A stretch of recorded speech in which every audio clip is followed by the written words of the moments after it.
کاتان باش بینەرانی خۆشەویستی تلویزیۆنی کۆمەڵە، زۆر خۆشحاڵم بۆ ئەوەی لە ساڵی تازەی هەتاوی نۆرۆزی ساڵی 1400 هەتاوی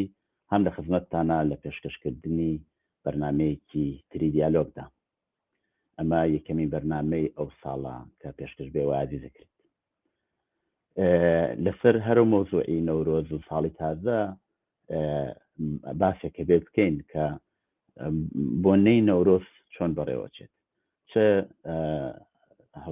ئاسەمهایەکیان لە بەرامبەر ئەو بۆنەیە داناوە و ئەبێت چی بکرێت، جیاوازی ئەم بۆنەیە لەگە بۆنەکانی تر چییە. ئەم باسە و زۆر شتی تر زۆر باسی تر دەینە بەر باس و لێکۆڵینەوە لەگەڵ کاک ناسری تاهیری کە میوانی ئەو بەرنمەیە. کاک ناسرجان بەخێر بیت بۆ ئەو بەرنمەیە. منی سڵام هەیە لە خزمەت خۆت کاک مەحێ و هەروەها خزمەت بینەرانی عزیزیان بەرنمەیە. پێشکی هاتنی ساڵی تازە لە هەموو لایەک پیرۆزبایی دەکەم. هیوادارم ئەم ساڵێک بێت پڕ لە خۆشی و شادی بۆ هەموو خەڵک، بۆ خەڵکی ئێران، بۆ زەحمەتکێشان، بۆ خەڵکی زەحمەتکێشی کوردستان، و هیوادارم ئەو ساڵێک بێ کە نەڵێن بۆ خۆزگەم بەپار، ساڵێک بێ پڕ لە شادی و خۆشی بۆ هەموو لایەک. بەڵێ لێرەوە ئەمەش پیرۆزبایی لە تۆی خۆشەویستەکەین و پیرۆزباییەکەم لە هەموو بینەرانی ئازیز. هیوادارم ساڵێکی پڕ لە سەرکەوتن و خۆشیان بێت ئاواتمانەوەیە. کاک ناسر، زۆر جار نەورۆز گیراوە، نەورۆز جیاواز بۆنەی تر زۆر هەیە لە ناو کۆمەلگای کوردەواریە، بەڵام نەورۆز تایبەتمەندی هەیە. ئەو تایبەتمەندیە نەورۆزە چییە؟ هاتنی نەورۆز هاوکاتە لەگەڵ گۆڕانی سروشت و تەبیعەت، سەوزەڵانی، هەوای خۆش، لاچوونی بەستەڵەک و سەرما، و ئەوانە هەمووی مژدەهێنەری نەوعێک بوژانەوەی ژیانە، چ لە سروشت چ لە ڕۆحیاتی بەشەر و هەمووی ئەوانە. ئەم بۆنەیە تایبەتیە لەبەرەوەی کە هەموو شتێک بە یەکەوە هەمزەمان ڕوو دەدات. سروشت دەگۆدرێت، تەبیعەت جوان دەبێت، بەستەڵەک لا دەچێت، نەوعێک شادی بە شاشیەت دێنێتن نێو خەڵک. هەمووی ئەوانە ئەو بۆنەیە زۆر تایبەتی کردو کە خەڵک بتوانێت بە ڕادەیەشی زۆر بەرین لەم بۆنەیەدا بەشدار بکات، شادی هێنەر بێت، مۆسیقای جوان و ڕەنگین و شاد و هەڵپەڕکێ و هەمووی ئەوانە دەکەوێتە یەک ئاور و جوانی و تەواوی ئەمانە بەیەکەوە بەرحەڵ دەست لە دەست یەک دەدەن و ئەم بۆنەیە شادتر، سەرزندوتر و ڕۆحیەیەک خەڵک زۆر بەرینتر و سەرشاتر دەکات. باشە، ئەو هەمە گیری بوونەی یا ئەوەی کە زۆر لە ئاسی کۆمەڵایەتی هەموو چین و توێژێک ئەو ڕۆژە پیرۆز ئەکەن و جەژنیە گرن بە دەوریەکەوە، هەرە و مەسەلەی تەبیعەتەکەیەتی یاکو هۆکاری تری هەیە چییە کە ئاوا ئەو تا ئەندازێت توانین بڵێن یەک گردوژیەکی لەناو کۆمەلگا دروست کردووە ئەو ڕۆژە؟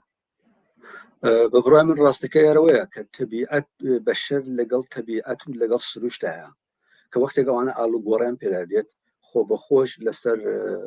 ڕەوەندی ڕوحیات و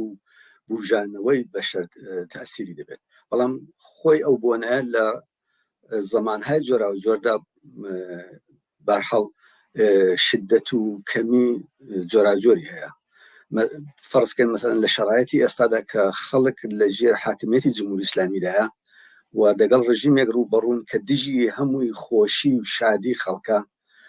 لەم شەرایەتدا خەڵک نەوعێک مبارزەکردن، نەوعێک بەرەنگاریکردن دەگەڵ ئەو ویستەی ڕژیم زۆر بە شێوەیەکی بەرین و بڵاوتر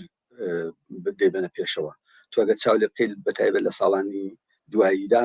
ئەم بۆنەیە زۆر ڕنگ و بۆیەکی کۆمەڵایەتێکی بەرینی گرتووە. یعنی لە هەموو کەژ و چێ و لە هەموو کەلێن و کوژبنی بڵێن ئەو کوردستانە و بڵێن هەتا لە سەتحی ئێراندا بە هەموو شێوەیەک بەری دەگرن. یعنی هەر جگایەکی کە ڕژیم قامدادنێت و خەت و نیشان دەچێشێت و قانون یاسای بۆ دادنێت، خەڵک بەدە قات بە دژی ئەمە دەوەستنەوە و ئەوە بۆ خۆی بۆنەکەی زۆر بەرچاوتر کردو ئێستا لە سەتی کۆمەلگادا. مەبەستانەوەیە بووە بە لە عینی حاڵا کە خەڵکە و ڕۆژە پیرۆزەکە کردوشێتی بە وەسیلەیە بۆ ئەوەی کە دژایەتی بکە بەرامبەر بە ڕژیم، چونکی هەروەکو بۆ خۆشتان ئاگدارن کۆماری ئیسلامی پێش لە نەورۆز دەرکراوەیەکی ڕاگەیان بەرامبەر بە خەڵکی کوردستان کە بەبێ ئیجازەی یا ئەبێ ئیجازە بگرن یا ئەبێ مۆڵەت بگرن بۆ بتوان بۆنێ نەورۆز بەیەکەوە بڕێوە ببن. ئەوە فقط لە کوردستانیش نییە، مەسەڵەن لە باشووریش لە کەرکووک لەوێش هەر قانونێکی وایان داناوە. ئەوە چییە؟ ئەو ترس و نگەرانیە لە چیایە؟ مەسەڵەن کەرکووک کە هەمیشە نەورۆز گیراوە بە تایبەت لە دوای ڕاپەڕین لە باشوور، بەڵام ئاوا بەو شێوەیە دەوڵەت لەوێ مقررات دیاریەکە بۆ خەڵک و هەروەها لە کوردستانیش بە تایبەتی ئەو مقرراتە بەو شێوەیە لە ئاسی ئێرانان نیە، بەڵام لە کوردستان ئەبە شێوە دیاریەکە دلەکەی چییە؟ دقیقاً هەر عینی وەیە، یعنی ئێستا بۆنەی نەورۆز بۆتە بۆنەی یەکگرتوویەکی بەرینی خەڵک. ئەو یەکگرتوویە بەرینە و زۆر جار مبارزە و ئەتراز و بەرخۆدانی لێ دەبێتەوە و دەبێتە نەوعێک یەکگرتووی خەڵک کە بتوانێت بە دژی ڕژیم و بە دژی هەموو ئەو یاسا و دابوونەریتانەی ڕابوەستێ. و هەر بۆیەشە دەبینی ئێستا لە کوردستان لە بەشی ڕۆژهەڵات ئەم چەند مادەی داناوە کە دەبێ ئاوا بکەن و ئێلە بکەن و ئەو جورە مراسم بەرنە پێشەوە ئەوەی نەکەن و ئەو تەقەیە نەکەن و هەروەها وەچی بۆ خۆش ئاماژت پێکرد لە کوردستانی باشووریش لە کەرکووک گەڕەوەی داناوە، چونکە کەرکووکیان داگیر کردووە و دەزان خەڵک نەتەنیا ئەم بۆنەیە جێژن دەگرن بەڵکو بەرینتریش دەگرن، ئاگاداریە وەزێتن و ئەوە پێیان وایە ئەوانە مشکلی لێ دەبێتەوە، ئەوژەوەی کە دەبێتە نەتەنیا خۆشێکی خەڵک بەڵکو ڕاستانێکی خەڵک بە دژی ئەبدا دەستگا و یاسایەکە بەسەر ئەم خەڵکەدا حاکمیت دەکات و بە نوعێکی ئەترازی جەماوەریە. ئەو ئەترازی جەماوەریە بۆتە مەسلەیە کە ئەو حکوومەتانە بتوانن بە جۆرێک مەهاری بکەن، بە جۆرێک بتوانن تحتی کۆنتترۆلی بکەن، بەڵام کە دیتیشمان بە دژی خۆی تبدیل بوو و هەروەها لە کوردستان دیتمان کە خەڵک زۆرتر لە ساڵانی پێشوو ئەم بۆنەیان جێژن گرت. ئەمە ئەو هەموو فیلم و عکسانە دەبینین کە لە هەموو کەلێن و کوژبینێکی ئەو کوردستانە لە چۆرەدەیەکیش خەڵک بە تێکەڵ، بە ڕەش بەڵک، بە لیباسی جوان لەبەرکردن، بە گۆرانی و سرودی حتا بگرین شۆڕش جێرانە، مەسەلەن بە بۆنەیەکی فەرزەن کارەساتی هەڵەبجە و کارەساتی گۆدانی شوان هاتوتە پێشێ ئەم ئەترازانە ئەم شتانی خوان دەردەڕون لە شێوەی هەڵپەڕینیان لە موسیقاکانیان لە گۆرانی کوتنەکانیان و ئەوە ڕژیم دەوێت بەری ئەوە بگرێ، بەڵام کە دەبینە نەتەنیا نەیتوانێت بەری بگرێت بەڵکە بەدەیان بەرابەر زۆرتر و بەرینتر و بەربڵاوتر و بەخۆشی و شادی زۆر وەسعی خەڵکەوە ئەم بەرنامەیە دەگیرەوە چۆ نادەنێ هیچ دابوو دەستگا و هیچ یاسایەکی کە هەموو جارێ بە مادە و قانونی جۆرا زۆر بۆیان دادنێت. بڵێ ئێوە بۆ خۆتان ئاماژەتان بە چەندانە مەراسمی گەورەی نەورۆزی کرد، لەوانە چەند ساڵەوە پێش لە ڕەبەت کاتێک کە مەراسمی نەورۆزی گیرای تر لە چوارچێوەی گرتنی مەراسمێکی جەژن و خۆشیوانە تێپەڕی شعر و پەخشان و زۆرشتی تر هات تێکڵاوی ئەو مەراسمە بووە لە تەنگی سەر ئێمە بینین تقریبا هاوکاتە لەگەڵ مەسلەی هەڵەبجە و هەروە ئێوەش بۆ خۆتان شارتان پێکرد گوردانی شوان کە لەو کارەساتە تا بەشێکی زۆر لە هاوڕێیانی کۆمەڵای ژیانیان بەخت کرد. ئێمە بینین مەسەلەن سرودێک کەیترە جێیەکەوێ و سرودە بە بۆنەی ئەو کارەساتەوە باسەکرێت. ئەم سیاسیکردنەی نەورۆزە نابێ بەوەی کە خەڵکێکی بەشێک لە خەڵک بەشداری نەکەن، نەوێرن بەشداری بکەن، یا بەعکسەوە ئەوە بۆ خۆی بووە بەوەی کە خەڵک زیاتر بەشداری بکات لەو بۆنە. نەخێر بەراکس دەبینی کە خەڵک زۆرتر، یعنی تۆ هەر ساڵ کە چاولەکەی ئەگەر بێنی بڕشی لێ بگری لە مەقاتە ئەجۆرا جۆرانی ئەو ساڵانەی ئەخیر ئەم بۆنەیە بەرینتر بۆتەوە، یعنی خەڵکێکی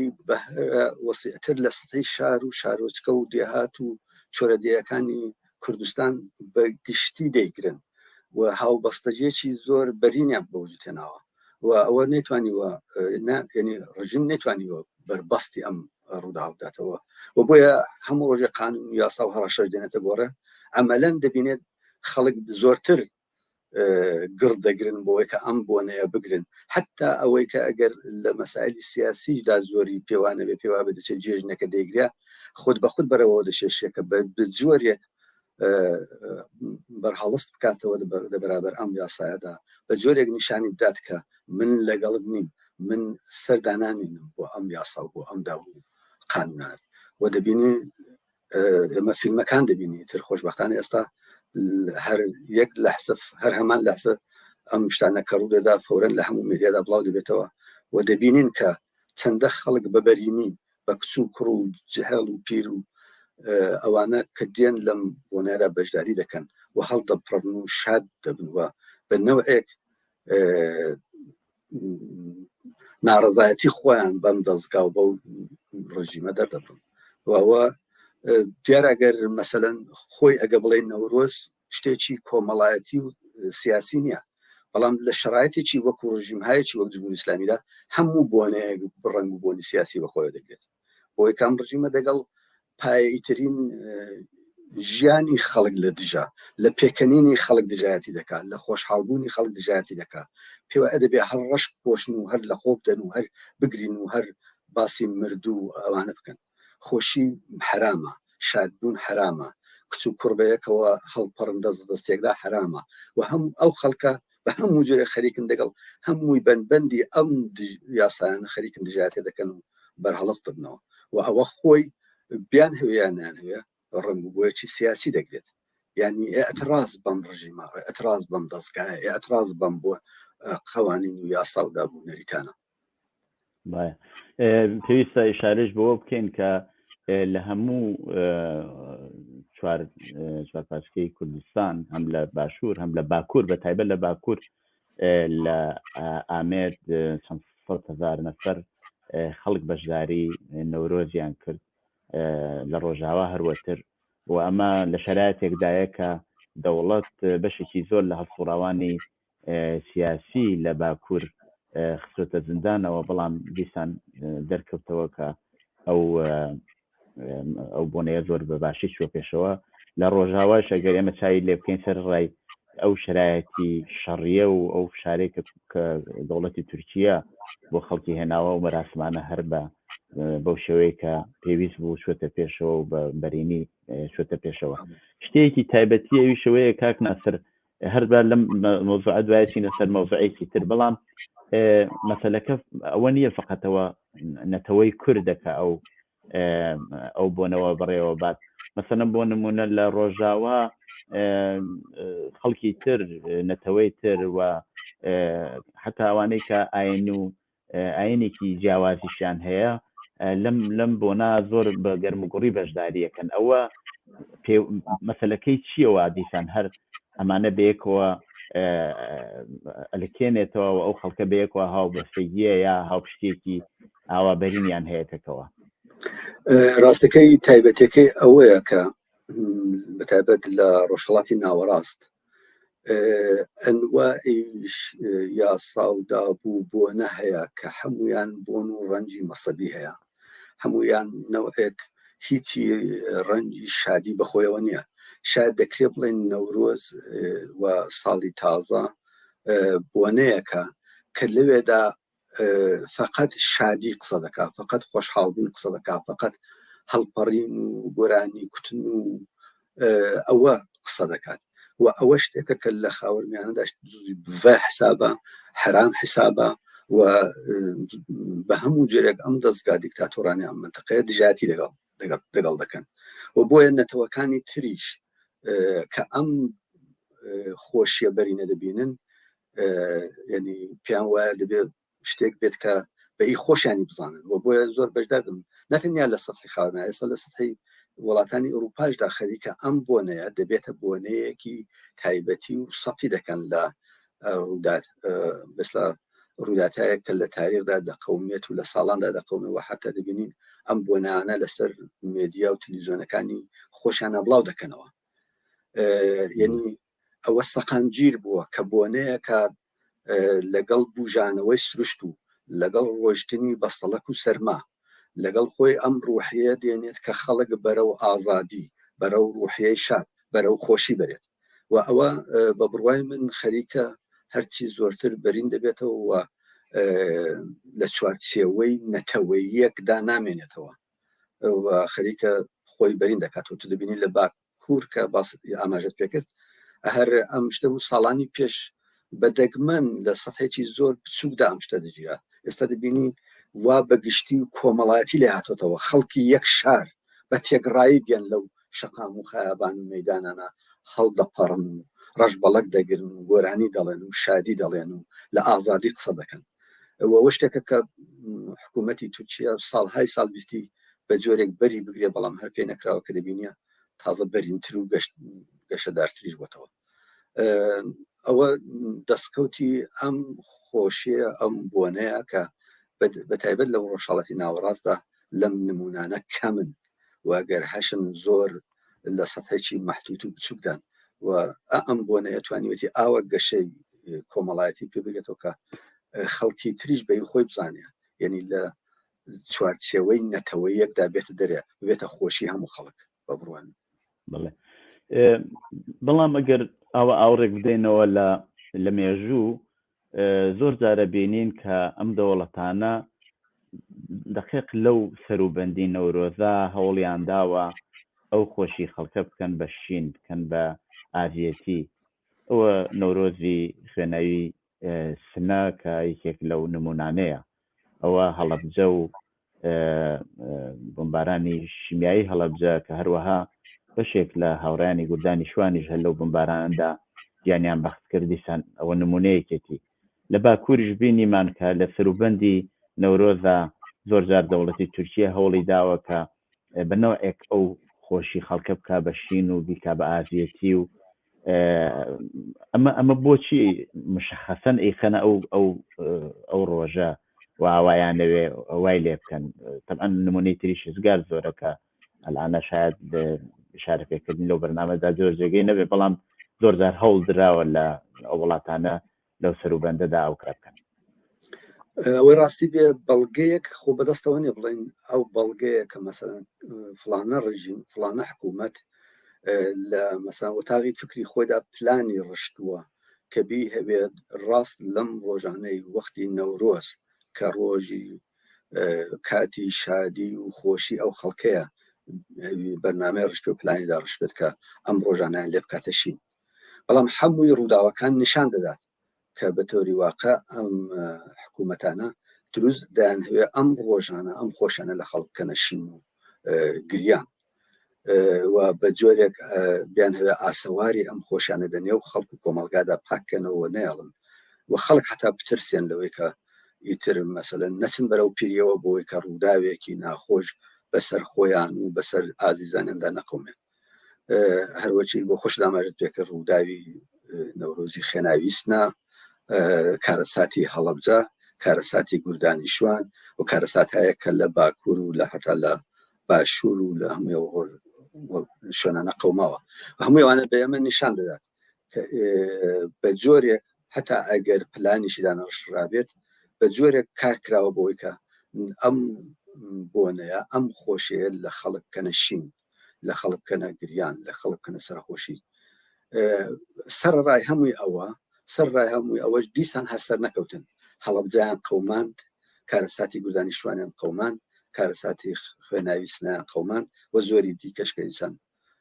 دەتوانێت هەر ئاماژیان پێ بکات بەڵام ئەوانە نەبوو بە بۆنەی وەی کە خەڵک بچنەوە نێو ماڵەوە ئەم بۆنەیە جێژن نەگرن بیکەنەشین کە دیتیشمان بەڕواڵەت هەموو ساڵێ ئەم بۆنەیە سەرڕای وەی کە داخی گرانی لە دەستدانی ئەو هەموو عەزیزانە داخی گرانی کارەساتی قەتڵی عامی هەڵەبجە داخی گرانی قارەمانترین پێشمەرگەکانی گوردانی شوانی کۆمەڵە و داخی گرانی لە خوێنگەوزانی خەڵک لە شاری سنە لە نەورۆزی ئەم ساڵدا هەمووی ئەوانە باس هەم سەرڕایوانە ئەم خەڵکەی بەرەو ئەوە بردووە هەموو ساڵێ بە بەرینتر و بەخۆشی و شادی حتا دەچن لەسەر گڵی گڵکۆی عازیزەکانیان بەخۆشی و بە شادی هەڵەپەڕن ئەمە بە بڕوای من ئەم حکوومەتە بەتایبەت لێرەدا حکوومەتی جمهوری ئیسلامی بە تەواوی لە تەواوی زۆرتر لە 40 ساڵ دەسەڵاتی نیگریسی خۆیدا نەتەنیا سەر نەکەوت بەڵکو لەم زمینێدا شکستێکی بەرینی خوارد و ڕۆژ بە ڕۆژەمە دەبین خەڵکی کوردستان بەو شێوەیەکی زۆر بەراوڵە و بەرین بەشداری ئەم خۆشیانە دەبن و سەرڕای هەموو داخ و ئازێداری و هەموو ئەو فشار و زەخت و زۆرەی کە لەسەران هەیە دیسان ئەم خۆشیە دەکەنە بۆنەیە کە خۆشی بدەن بە ژیانیان لە سروشت ئیلهام وەرگرن و هەمووی ئەم خۆشەی کە دەیبینین کە خۆشی هەمومانە بەرگزاری دەکەن و ینی خۆشبەختانە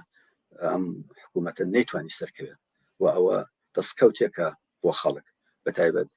وەختێک کاتی خۆشی و شادی و خۆشگوزەرانی خەڵک دێتەوە. کاک ناسر هەر لەسەر مەسەلەی گوردانی شوان کە لە سەروبەندی نەورۆزدا ئەو کارەساتە هاتە پێشەوە کوماری سامی زۆرجار هەوڵی داوە کە مەوزوعی گوردانی شوان بکا بە باسێک لە کاتی جامەختکردنی و هاوڕێیانەوە هەتاکو ئێستەیش باسێک لە ناو هەڵسوڕاوانی سیاسی بە تایبەتەوانەی هەڵسوڕاوانی کۆمەڵە چ پێشتر ئەوانەی وایەسا هەڵسوڕاون هەیە کە زۆر جار دێنە و مەوزوعە ئێنە پێشەوە ئەمە چەندێک توانیوێتی تەئسیر دابنێتە سەرەوەی کە لەسەر مەسەلەی لەسەر دیسان مەسەلەی ئەو نەورۆز و لەسەر ئەو کارەساتە چ تاسیرێکی داناوە قازانجەکەی چێ ئەیبات کۆماری ئیسلامی چەندێک لەم بابەتەوە هەوڵەدا ئەم مەوزوعە بکە بەهین پێم خۆشە لەو بابەتە شۆگەرکرا کورت قسەیەکمە بۆ ڕاستە هەموو ساڵکە وەختی نەورۆزە و دەکەوێتە ئەم کارەساتەی کە گوردانی شوان بەسەری هات ئەم مەوزوع هەیەکی لێرە و لەوێ ئەوە دێتە بۆ ڕێکە بیان هێوشتەکە وا هەڵگەڕێنەوە کە ئەم کارەساتی گوردانی شوان بخەنە سەر ئەستۆی ڕابەرانێکی دیاریکراوی کۆمەڵە بیخەنە سەر ڕابەری کۆمەڵە بیخەنە سەر ئەوەی کە جاری وایە ئەوە قسە دەکەن کە گوۆیە دەستهایەک دەڕابەری و لە تەشکیلاتی کۆمەڵە بووە کە عەمدەن ویستویەتی ئەم گوردانە تەرتوت ناکات و لەبێنی بێت یعنی دانهی وا بلیێنن لەوێدا بە بڕای من دەستی جمهوری ئیسلامی تێدایە بۆی کە دەزانی جێگا و شوێنی گوردانی شوان بنوانی تواناترین قارەمانترین لێزانترین ڕەزمەندەترین گوردانی کۆمەڵە جێکەوتووە و لە بینچوونی ئەو گوردانە زەربەیەکی گەورە و کاری بوو لە کۆمەڵە و هەمیشەدان هەیە ئەم بوونە ئەم کارەساتە بکەنە شتێک بە دژی کۆمەڵە دەستی بە بڕوای کۆماری ئیسلامی تێدایە دەستی کەسانێکدا چ ئاگانە چ ناگانێت تێدایە کە بیان هەوێ ئەم کارەساتە ڕێزنەنان لەو عەزیزانە بکەنە شێوەیە کە کۆمەڵی پێبکتن و بیکەنە شتێک کە حتا بە نەوعێک بیان هەوێ دایک و باب و خانەوادەیە و عەزیزانەی پێ هەڵخڵەتێنن کە ئەها ئەو کوڕەکانتان کچەکانتان ماڵەکانتان تێدا چوون ئەوە خەتای ئەم ڕابەر و ئەم تەشکیلاتە و ئەو متەمەرکەزیە و ئەوە بوو کوڕەکانتانی تێدا چۆند دەسۆتی ئەمە دەزانین لە شەڕی نظامیدا لا هەوڵیەوە هەمیشە گەر ئەمەلیاتێکی نظامی بچووکیش کراوە فەورەن لەوێدا هاتون و بەڕەسیان کردو کە ئایا مەسەلەن شەڕەکەمان زوو دەست پێ کرد درەنگمان تەواو کرد ئارپیجەکەمان لەوێ وەختی خۆی هاویشت یان نەهاویشت ئینسان معمولاً بەڕەسی دەکاتەوە و ئیشتباهاتەکانی خۆی دەڵێتەوە ئێستا کە ئینسان دەتوانێت بێت حتا ئەم کارەساتەش بڵێ ئیشتبای ئێمە لەوێدا چ بوو بەڵام ئێمە لە تەواوی ئەو ماوەدا بە هەزاران جان بازی پێشمەرگەی کۆمەڵمان تێداوە یعنی ئێستا بینەوە ئەگەر قەرارە نەقدێ بکەین لە هەمووی ئەوانە کە ئەدەوێدا ئەو ئەمەلیاتە ئەو پایەگاگرتنە چێشتبایەکمان کرد و هەمووشی قامکەکەی هاوڵا ئەوە خەتای فەرماندەکەی بۆ ئەو بە کوشتیدا فلان ڕەفیقمان یا خەتای ئەو شتە بوو فلان خود تولی مبارزەی نظامیدا خەر نەکنە لێوێمەدا لە شەڕی جەهانیدا لە فلانی شەڕی فلان کشور و کشوەردا بلاخرە استراتێژیەکان و ئەو فەرماندە نظامیانەی کە تەڕاحی دەکەن وانە دوای دێن تەحلیل دەکەن ئەم عملیاتەمان ڕۆژێک زووتر دەست پێ کرد نەقدی دەکەن ئەو جبهەیەمان نەدەبوو لەو ڕێگاوە کردوا لە جگایکی دیکە کردباوە ویا حتا دەخودی عملیادا دەبینی فەرزەن دەبینن استراتیژیەکە ئەوەیە لەو تەریقەوە بچۆن ئەو شوێنە بگرن لە عین عملیاتەکە دێگۆڕن دەڵێن نایشتبای ئاوا دەچین حملە دەکەین یعنی ئەوانەش هەیەکی زۆر یاسایی نییە و شەڕی نظامیە ویا حتا فعالەتی سیاسیە کە ئینسان دوایی پێدەێتەوە لەوێدا ئەو اشتباه کرا کە دەبوو مثلا زووتر ئەو حرەکەتمان کردبە دێرتر ئەو کار حرەکەتمان کردبات ئەو کارە ساتێک کە بەسەر بوودانی شوانی شات هەر وەکو هەموو هێز و فعالیەتی نظامی تەواوی ئەو تاریخی کۆمەڵە هەر لەو چارچەوەدا دەگونجێ ئێستا دەتوانێت ئینسان بێدانیشە لەسەر ئەرێ ئیشتباکە ئێمە دەوێدا چ بوو ئایا دەکرا زووتر بە ڕەفیقەکانمان بڵێن هەستن لێ بێنەوە ئایا دەکرا پێمان کوتبا لێوە مقاومەت بکەن و مەسەن بچن لەبەری ئێرانەوە واردی وێ بوون لێوە هەستن بێنەوە بۆ ولاوە بە شەڕکردن یعنی خۆ ئەوانە شتایەکی تەحلیلی واقعی ئەوەی لێ ئەویش پاشی ساڵها ئێستا بەڵام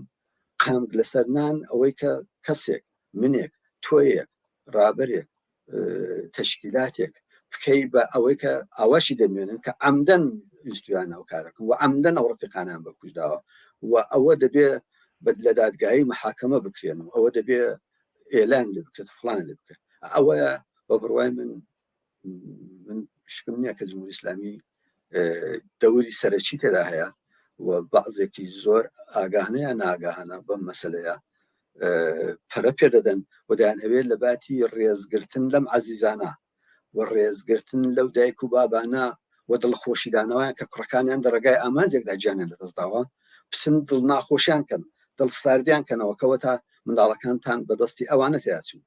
من نازانم ئەوانە مەسەن لەوەدا چ قازانجێک دەبینن کە دڵی ئەو دایک و بابەی کە دڵی خۆشە افتخار دەکا کە کوڕەکەی لە ڕێگای خەباتێکدا گیانی لەدەستداوە بچن بەو جۆرەیە مەسەن دڵ ساردی بکەنەوە کە گویا مەسەلەن ئەوە کۆمەڵە ئەو بەڵای بەسەرهێنن یا ئەوە ڕاهبەرێک لە کۆمەڵەدا ئەو کارەی کرد ئەوەش کە بنونیکەوە عەمدەن وای کردو گویا مەسەلەن ئەو کۆمەڵەیە کە کوردانی شوان بەتابەت ئەمە قسەمان لەسەر دەکەین خۆشەویستترین و ڕەزمەندەترین ئەو کوردانە بۆ مەسەلەن ئەمە بچین بۆ خۆمان عەمدەن تەرتوت ناکەین و یا لە ناویان بەرین یعنی ئەوەندە ئەم مەسەلە ئینسان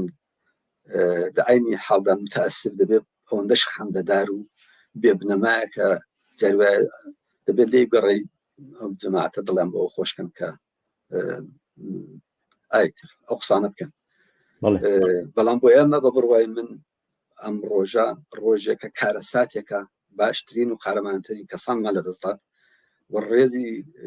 سەری ڕێز و نەوازشیان بۆ دابنین و سەر ڕێز و نەوازش بۆ بنەماڵەکانیان دابنین کە ئەم کوڕە قارەمانانیان تەقدیمی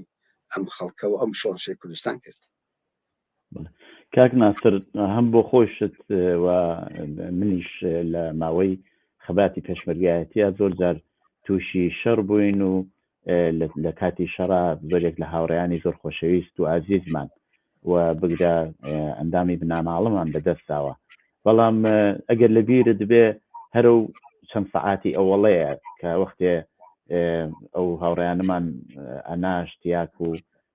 تەرمەکەیانمان ئەناشت ئەوێ پێ ناچوو دیسان سەرکەوتنێکمان بەدەستێنا دیسان خۆشی و یعنی بە نەوعێک بە خۆشی و بە جەژن و بە ئەو شتانە نەکەوە فەرامۆشمان کردوێ ئەو هاوڕێیانەمان بەڵکو تاندادێ دوژمنمان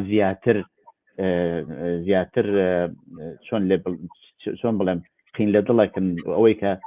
نیشان نەدا کە مووەفەقیەتی بەدەستێناوە ئەگە هاوڕێیەکی ئێمەی ژیانی هاوڕێیەکی ئێمەی گرتووە ئەگەر لە بیرت بێ زۆر جار دوای عملیاتەکان سەرڕای ئەوە کە